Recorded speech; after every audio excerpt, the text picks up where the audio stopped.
মুখ্যমন্ত্রী যে কোনো জায়গায় যেতে পারেন। যখন দীর্ঘদিন ধরে সন্দেশখালীর মহিলারা অত্যাচারিত হচ্ছিল তখন মুখ্যমন্ত্রী যাননি, তার কর্তব্য তিনি করেননি, উল্টে শাহজাহানকে সমর্থন জানিয়েছিলেন।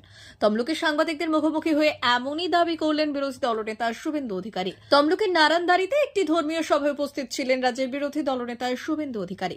সেখানে সাংবাদিকদের মুখোমুখি হলেন। এদিন সাত সকালে নন্দীগ্রামে বিজেপি নেত্রী মামনি জানার বাড়ি থেকে 100 মিটার দূরে উদ্ধার হয় দুটি তাজা বোমা। আর সেই প্রসঙ্গে শুভেন্দু অধিকারী বললেন, আগেও মামনি জানার ওপর হামলা হয়েছিল, বোমাবাজি হয়েছিল। যেহেতু মামনি জানা হাইকোর্টে গেছেন, তৃণমূলের জিহাদিরা তাকে ভয় দেখানোর জন্য এইসব কাজ করছে। এরপরেই মুখ্যমন্ত্রীর সন্দেশখালীর সফর প্রসঙ্গে বিরোধী দলনেতা শুভেন্দু অধিকারী বললেন, মুখ্যমন্ত্রী যে কোনো জায়গায় যেতে পারেন। যখন দীর্ঘদিন ধরে সন্দেশখালীর মহিলারা অত্যাচারিত হচ্ছিল তখন মুখ্যমন্ত্রী যাননি, তার কর্তব্য তিনি করেননি, উল্টে শাহজাহানকে সমর্থন জানিয়েছিলেন। তার উত্তর মানুষ লোকসভায় দিয়ে দিয়েছেন। ইতিমধ্যে সন্দেশখালীর অন্যতম প্রতিবাদী মুখ সুজয় মাস্টার ওরফে সুজয় মণ্ডল তৃণমূলে যোগ দিয়েছিলেন। আর সেই প্রসঙ্গে শুভেন্দু বললেন, সুজয় মাস্টার 5 দিন আগে আমাকে মেসেজ করেছিলেন, আমি চাপে পড়ে এমন সিদ্ধান্ত নিয়েছি। যদিও শুভেন্দু তাকে বলেন এমন কাজ করবেন না যাতে হিন্দুদের ক্ষতি হয়। এছাড়াও একাধিক বিষয়ে মন্তব্য করেছেন শুভেন্দু। মুখ্যমন্ত্রী যাচ্ছেন, কি মনে করছেন? শাহজাহানের হাতে যারা অত্যাচারিত পরিবার ছিল তারা কি মুখ্যমন্ত্রীর সাথে কথা বলার সুযোগ পাবে? মুখ্যমন্ত্রী রাজ্যে তিনি যে কোনো জায়গায় আমরা ভারতীয় হিসেবে প্রত্যেকের জায়গায় যেতে পারি, সেটা নিয়ে কোনো সমস্যা নেই। বিষয়টা হচ্ছে, যখন সন্দেশখালীর মা বোনেরা অত্যাচারিত হচ্ছিল দীর্ঘদিন ধরে, তাদের জমি লুট হচ্ছিল, শারীরিক অত্যাচার হচ্ছিল, তাদেরকে মাঝরাত্রে পার্টি অফিসে নিয়ে গিয়ে পিঠা তৈরি করা হতো, সেদিন মুখ্যমন্ত্রী যাননি।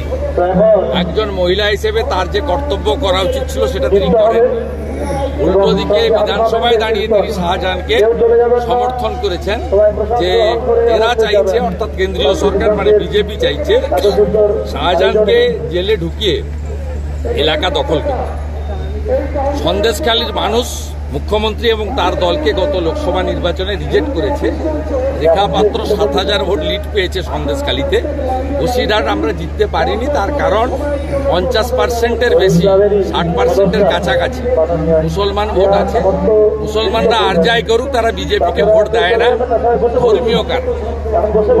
হিন্দুরা ভোট দেয় উন্নয়নের জন্য, ধর্মীয় কারণে নয়। হিন্দুরা বিভক্ত হয় আর মুসলমানরা মোদিজির রেশন নেয়, মোদিজির ভ্যাকসিন নেয়। ভোটের সময় আমাদেরকে হিন্দুদের পার্টি করে। সুজয় মাস্টার তৃণমূলে যোগদান করেছেন, সুজয় মাস্টার উনি টিএমসি, উনি লোকসভা ভোটেও টিএমসি করেছেন। উনি প্যারা টিচার সংগঠনের টিএমসির নেতা। তিনি আমাকে 5 দিন আগে একটা হোয়াটসঅ্যাপ মেসেজ করেছেন, আমার কাছে গোছানো আছে।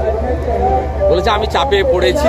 আমি ওনাকে বলেছি আপনি নিজের সিদ্ধান্ত নিতে পারেন, তো হিন্দুদের ক্ষতি হবে এমন কোনো কাজ করবেন। নন্দীগ্রামে বোমা উদ্ধার হয়েছে আজকে। নন্দীগ্রামে ভয় দেখাচ্ছে মামনি জানা, যাকে 8ই ডিসেম্বর জিহাদিরা বোমা ছুড়েছিল। এবং যেহেতু মামনি জানা কলকাতা হাইকোর্টে গেছে, 8ই ডিসেম্বরের বোমা বিস্ফোরণের ঘটনায় এনআইএছে তৃণমূলের 47 জন গুন্ডা জিহাদি আসামি, তারা ভয় দেখানোর জন্য কাজ করেছে। মামনির উপর এই আক্রমণ আগেও হয়েছে। মামনির স্বামী অবসরপ্রাপ্ত সামরিক কর্মী। মামনিরা, রেখাপাত্ররা ভয় করার মহিলা নয়। এদের 1000 টাকার লক্ষ্মীর ভান্ডার দিয়ে কেনাও যায় না। ভুল জায়গায় হাত দিয়েছে। নন্দীগ্রামের হিন্দুরা মমতাকে হারিয়েছে। অভিজিৎ গাঙ্গুলিকে 8000 ভোটে লিড দিয়েছে নন্দীগ্রাম থেকে। একটাও হিন্দু নন্দীগ্রামের মমতাকে এবং তার পার্টিকে, এটা মুসলিম লীগ, তৃণমূল মানে মুসলিম লীগ, তাকে কেউ ভোট দেয় না, হিন্দুরা দেবে না। কাঁথি সমবায় নির্বাচন, কাঁথি সমবায়ের দাবিতে বিজেপি নেতারা, বিজেপি ভোটে লড়াই নেই। আপনার মাথা খারাপ হয়েছে নাকি? বিজেপি ভোটে লড়েছে, ওখানে প্রতীক ছিল নাকি? ভোট লুট করেছে যারা প্রার্থী ছিল, হাইকোর্টে গেছে। হাইকোর্ট বলে দিয়েছে সিসিটিভি ফুটেজ আর শেয়ার রেজিস্টারে সই, একটা ব্যালটের একটা পাটে সই, সব মুসলমানদের নিয়ে গিয়ে ভোট করিয়েছে। কোনো হিন্দুকে ভোট দিতে দেয়নি। ভোট বাতিল হবে কন্টাই কোঅপারেটিভ ব্যাংকে। বিজেপি লড়াইনি, কিন্তু যাদেরকে হারিয়েছে জোর করে, এই দৃশ্য আমরা দেখিনি। এই ব্যাংক মমতা ব্যানার্জি বা তার পৈতৃক সম্পত্তি নয়। 1945 সালে 5 জন স্বাধীনতা সংগ্রামী বানিয়েছিলেন।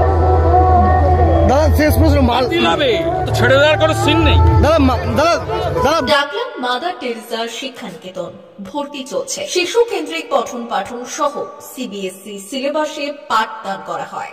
আমাদের বিদ্যালয়ের বৈশিষ্ট্য, পড়ুয়াদের পড়ার ভীতি দূর করতে নার্সারি থেকে পঞ্চম শ্রেণী পর্যন্ত স্মার্ট ক্লাসের মাধ্যমে বিশেষ প্রশিক্ষণ দেওয়া হয়। সিসিটিভি নজরদারি সহ পরিবেশ বান্ধব ক্যাম্পাসে পড়ুয়াদের মন ভালো করবে, পড়াশোনায় যোগাবে বাড়তি উৎসাহ। পরিবহনের সুব্যবস্থা আছে। ন্যূনতম ফি কাঠামোতে এখানে পাবেন লাইব্রেরি ও ল্যাবরেটরির সুবিধে। পড়ুয়াদের পড়ার মান উন্নত করতে সাপ্তাহিক পরীক্ষার ব্যবস্থা আছে। সহ পাঠ্যক্রম কার্যক্রম যেমন আবৃত্তি, নাচ, গান ও অঙ্কনের প্রশিক্ষণ দেওয়া হয়। সুদক্ষ শিক্ষক দ্বারা শিক্ষা প্রদান। টাকলা মাদার টেরেসা শিক্ষানিকেতন, টাকলা, নারায়ণগড়, পশ্চিম মেদিনীপুর। নার্সারি থেকে পঞ্চম শ্রেণী পর্যন্ত 2025-2026 শিক্ষাবর্ষে ভর্তি চলছে।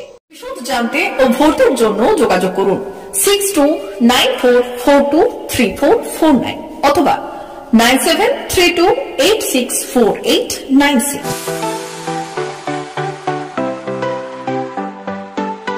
আপনি কি ওয়েল্ডার, আমিন সার্ভিয়ার অ্যাসিস্ট্যান্ট, অ্যাসিস্ট্যান্ট হাউস ওয়ারম্যান ও মোটর ওয়াইন্ডার বিষয়ে প্রশিক্ষণ নিতে চান? আপনাদের জন্য পশ্চিমবঙ্গ সরকার কারিগরি শিক্ষা বিভাগের অনুমোদনপ্রাপ্ত প্রতিষ্ঠানে প্রশিক্ষণ নেওয়ার সুবর্ণ সুযোগ। সৌনাভ ট্রেনিং সেন্টার আপনাদের সামনে সেই সুযোগ এনে দিচ্ছে। সৌনাভ ট্রেনিং সেন্টার, টাকলা, খুশি, নারায়ণগড়। এখানে রাজ্য সরকারের কারিগরি দপ্তরের অনুমোদনে কোর্সগুলোর প্রশিক্ষণ দেওয়া হচ্ছে। ভর্তি চলছে। ভর্তি হতে আজই চলে আসুন আমাদের সেন্টারে। এখানে ওয়েল্ডার, আমিন surveyor assistant, assistant house wireman, motor winder কোর্সগুলি প্রশিক্ষণ পেতে আজই চলে আসুন নারায়ণগড়ের সৌনাভ ট্রেনিং সেন্টারে। এখানে প্রশিক্ষণ শেষে পেয়ে যাবেন 100% জব গ্যারান্টি। ভর্তি চলছে। আমাদের প্রতিষ্ঠানের বিশেষত্বগুলি হলো স্বল্প ভর্তি ফিস, ফ্রি ওয়াইফাই ক্যাম্পাস, যাতায়াত ও সরকারি ভর্তুকির সুব্যবস্থা আছে। এছাড়াও পাবেন এসসি, এসটি, ওবিসি এবং সংখ্যালঘু ছাত্রছাত্রীদের জন্য স্কলারশিপের ব্যবস্থা। তবে আর দেরি কেন, আজই ভর্তি হতে চলে আসুন রাজ্য সরকার অনুমোদিত সৌনাভ ট্রেনিং সেন্টারে।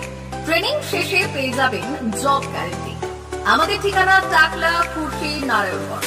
যোগাযোগের নম্বর 9732864896 অথবা 6294423449।